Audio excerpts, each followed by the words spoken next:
Hello बच्चों, Devvrat sir math channel पर आपका स्वागत है।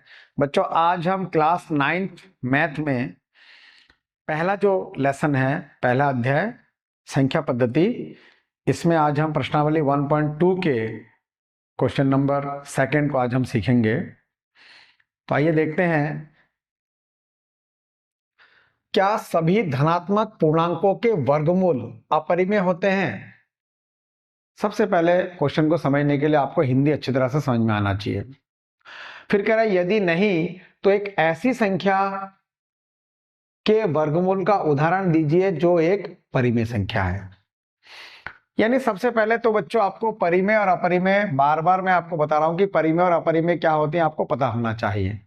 परिमेय संख्या वे होते हैं जो भिन्न के रूप में लिखी जा सकती है, या केवल जो संख्या है 1 2 3 4 जिसमें वर्गमूल का चिन्ह नहीं है, या ऐसी संख्या है जो वर्गमूल के अंदर है लेकिन उसका पूरा पूरा वर्गमूल निकल जाता है, इनको हम परिमेय संख्या बोलते हैं। और अपरिमेय संख्या क्या होते हैं? जिनका पूरा पूरा वर्गमूल नहीं निकलता है और वर्गमूल के अंदर होते हैं वो। यानी उसने बोला कि क्या सभी धनात्मक पूर्णांकों के वर्गमूल अपरिमेय होते हैं? तो अगर मैंने वर्गमूल के अंदर 1 लिखा, वर्गमूल के अंदर मैंने 2 लिखा, वर्गमूल के अंदर मैंने 3 लिखा, वर्गमूल के अंदर मैंने 4 लिखा, वर्गमूल के अंदर मैंने 5 लिखा, तो अगर मैं इसका वर्गमूल निकालूं तो 1 का वर्गमूल 1 होता है, 2 का वर्गमूल हम नहीं निकाल सकते, तो 2 का वर्गमूल √2 ही लिखा रहने दिया। इसका भी हम नहीं निकाल सकते हैं, इसका वर्गमूल हम 2 निकाल सकते हैं, इसका वर्गमूल हम नहीं निकाल सकते हैं, ऐसे वर्गमूल 6 का हम नहीं निकाल सकते हैं, वर्गमूल 7 का भी हम नहीं निकाल सकते हैं, वर्गमूल 8 का भी हम नहीं निकाल सकते हैं, वर्गमूल 9 का हम निकाल सकते हैं, 3 आ जाएगा। तो इस तरीके से आपने देखा कि हम सभी पूर्णांक हम ले रहे हैं, 1 2 3 4 5 6 7 8 9 तक हमने ले लिया है। तो हमने देखा कि इसमें से किसी का तो वर्गमूल निकल रहा है और किसी का नहीं निकल रहा है। जैसे आपने देखा 1 का निकल गया वर्गमूल, 4 का निकल गया, 9 का निकल गया, बाकी इन संख्याओं का वर्गमूल नहीं निकल रहा है। तो जिनका वर्गमूल निकल गया वो तो अपरिमेय नहीं है, वो तो परिमेय संख्या है, और जिनका नहीं निकला वो अपरिमेय संख्या है। तो कह रहा है कि सभी धनात्मक पूर्णांकों के वर्गमूल अपरिमेय होते हैं, तो हमने लिखना नहीं, सभी धनात्मक पूर्णांकों के वर्गमूल अपरिमेय नहीं होते हैं, अपरिमेय नहीं होते हैं। एक आंसर तो आपका ये हो गया। तो आगे कह रहा है कि यदि नहीं तो ऐसी संख्या के वर्गमूल का उदाहरण दीजिए जो एक परिमेय संख्या है।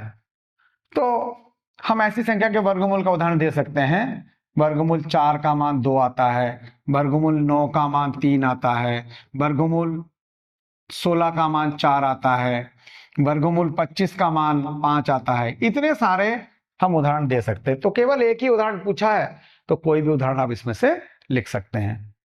इस तरीके से आपने देखा, इस क्वेश्चन का आंसर इतना ही है। तो आइए नेक्स्ट क्वेश्चन, तीसरा क्वेश्चन देखते हैं क्या है इसमें। कह रहा दिखाइए कि संख्या रेखा पर √5 को किस प्रकार निरूपित किया जा सकता है। यानी आपको संख्या रेखा पर निरूपित करना है। संख्या रेखा पर निरूपित करने वाले क्वेश्चन आपने छोटी कक्षा में किया है, कक्षा 6 में, 7 में, 8 में, अलग अलग टाइप की संख्या, दशमलव वाली संख्या, माइनस में, प्लस में, भिन्न वाली संख्या, ये सब संख्या रेखा पर हम निरूपित करते थे। अब 9th में जो है अंडर रूट वाले संख्या यानी वर्गमूल वाले संख्या को किस तरह संख्या रेखा पर निरूपित करेंगे। तो सबसे पहले मैं एक संख्या रेखा बना लेता हूं।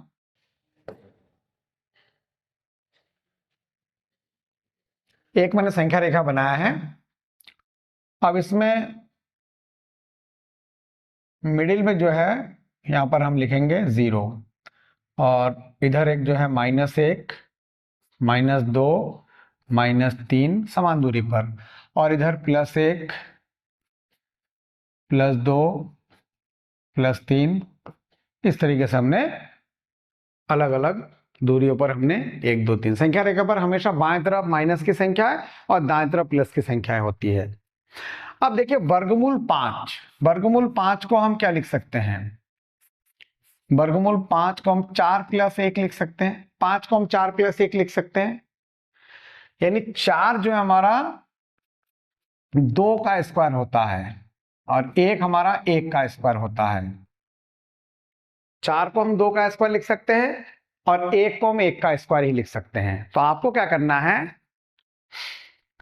संख्या रेखा पर 0 से लेकर 2 तक, ये आपको एक लाइन आपको यहां से लेकर यहां तक 2 तक पहुंचना है, और उसके बाद आपको 1 सेंटीमीटर इधर प्रकार में 1 सेंटीमीटर यहां पर, ये 2 सेंटीमीटर है, 1 सेंटीमीटर दूरी पे लेना और 1 सेंटीमीटर आपको ऊंचाई लेना है। तो एक समकोण त्रिभुज बन जाएगा। 90 डिग्री का एंगल बनाते हुए या 90 डिग्री का एंगल बनाते हुए सीधा 1 सेंटीमीटर का रेखा खींचेंगे, ये आपका आ जाएगा 1। अब आपको यहां से लेकर यहां तक मिला देना, स्केल रख करके यहां से लेकर यहां तक मिला देना है। मिलाने के बाद अब आपको यहां पर प्रकार रखना है, जैसे इसके त्रिज्या में इतना ले लूंगा,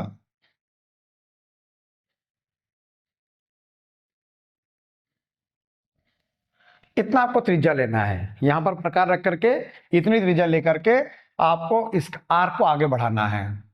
तो आपने क्या करना है, अब इस आर्क को आगे बढ़ा देंगे आप,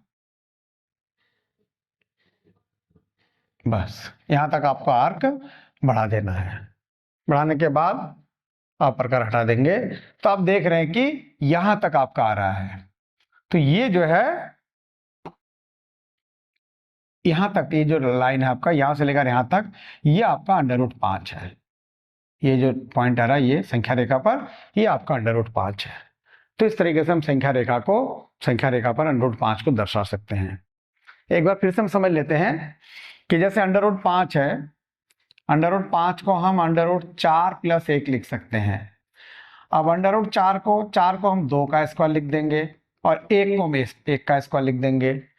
अब आपको क्या करना है, संख्या रेखा पर जो ये 2 का स्क्वायर है यहां से लेकर 2 सेंटीमीटर ले लेना है, और जो 1 सेंटीमीटर है वहां पर आपको एक लंब खींचना है 1 सेंटीमीटर का। जैसे लंब खींचेंगे तो अब इसको स्केल से मिला देना है। मिलाने के बाद ये जो कर्ण है आपका समकोण त्रिभुज का कर्ण, इसके बराबर दूरी प्रकार में लेकर के यहां से आपको एक चाप खींचना है। ये चाप जहां पर संख्या रेखा पर कटता है वो बिंदु आपका √5 होगा, अर्थात √5 को अपने संख्या रेखा पर दर्शा दिया है। इस तरीके से ये क्वेश्चन भी हमने सीख लिया है। बच्चों, आज की क्लास यहीं पर समाप्त करते हैं। सभी बच्चे देवव्रत सर मैथ चैनल को सब्सक्राइब करें, बेल आइकन को प्रेस करें, वीडियो को लाइक करें, कमेंट करें और अपने दोस्तों को शेयर करें। Thank you.